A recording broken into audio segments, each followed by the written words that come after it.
Olá, que bom compartilhar aqui com você mais um tempo de reflexão nesta série examinando as Escrituras da carta do apóstolo Paulo aos Efésios. Uma carta escrita no Novo Testamento, na prisão de Paulo, na sua prisão domiciliar. Um estudo com 6 capítulos e nós vamos dividir em partes e eu quero convidar você para tomar a sua Bíblia, um caderno, examinar conosco algumas passagens muito importantes dessa carta. Deus abençoe a sua vida, Deus nos abençoe nesse tempo de reflexão, examinando as Escrituras, Efésios, a carta do apóstolo Paulo no Novo Testamento.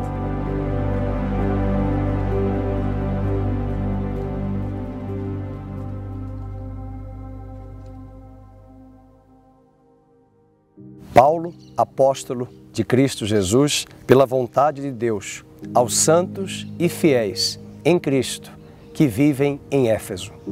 Estas são as palavras introdutórias, capítulo 1, verso 1, da carta do apóstolo Paulo aos Efésios, escrevendo essa carta da prisão domiciliar da cidade de Roma. Esta prisão, como havíamos dito no estudo anterior, foi uma prisão marcada ali por uma residência, uma casa que ele havia alugado por um espaço de 2 anos.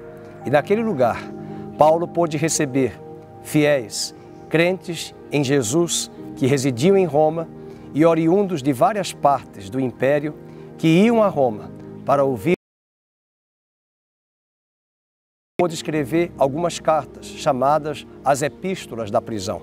E dentre estas epístolas, uma das mais importantes, a carta do apóstolo Paulo aos Efésios. Como havíamos compartilhado também, ele cita por 3 vezes a expressão prisioneiro do Senhor. Estava como embaixador de Cristo em cadeias, embora ele afirme em outra epístola que o Evangelho não está preso. Mas ele estava preso, porém o Evangelho não. E é essa liberdade que temos de compartilhar também aqui, este contexto, esta conjuntura que Paulo vai ser cercado e que vai ser todo o ambiente que vai propiciar a escrita desta carta. Foi nessa prisão domiciliar que o apóstolo pôde escrever com sua pena esta carta, direcionar possivelmente não esta carta a uma igreja local específica, embora Éfeso era uma cidade onde hoje é o país da Turquia. Nós temos as ruínas da igreja de Éfeso, da cidade de Éfeso nesta região até os dias de hoje. Entretanto, tudo leva-nos a crer que esta carta que Paulo escreve, seu objetivo era alcançar todas as igrejas de Cristo. A igreja universal, a igreja visível e invisível de Cristo Jesus. O conteúdo desta carta é muito diferente de outras cartas do próprio apóstolo. Ele escreve apontando por várias vezes a menção do corpo de Cristo. Todas as bênçãos citadas neste capítulo 1, por exemplo, ele traz o pronome oblíquo nos. Ele nos elegeu, ele nos escolheu. Ele nos tem abençoado, Ele nos resgatou, Ele nos redimiu, Ele nos alcançou, Ele nos transportou. Por esta expressão, nos, é possível de concluir que Paulo não estava falando de mim, de minha pessoa, de você unicamente ou de forma singular, mas o apóstolo Paulo estava se referindo ao corpo de Cristo. E é isso que ele cita continuamente nesta carta.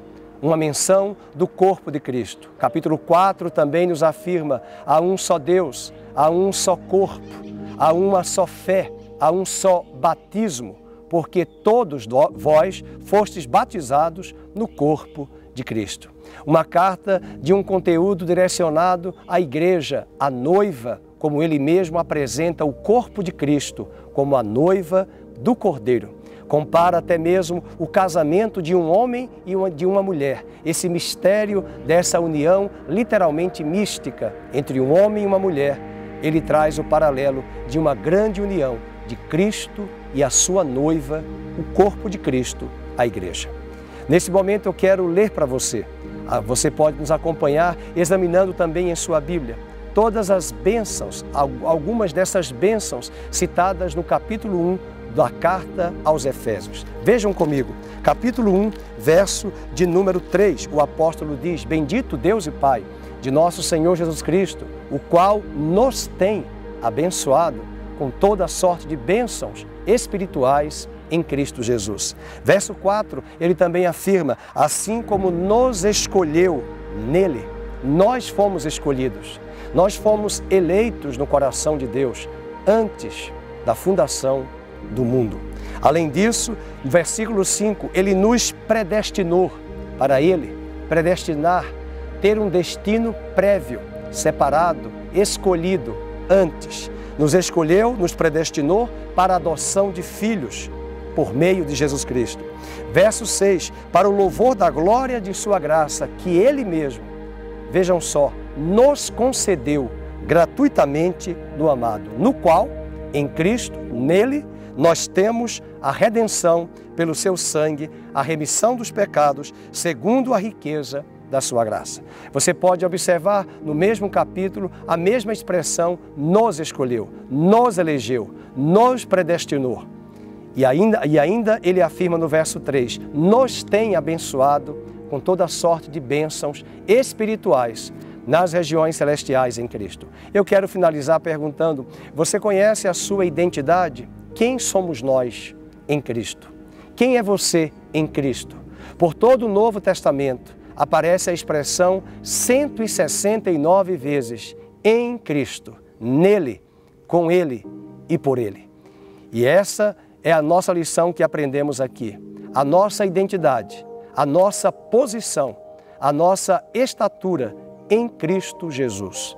Estude, acompanhe, examine a partir das Escrituras do Novo Testamento, da carta da prisão de Roma que Paulo escreve aos Efésios, aos cristãos que vivem em Éfeso. Quem somos? Qual é a nossa posição? Até breve, Deus abençoe a sua vida.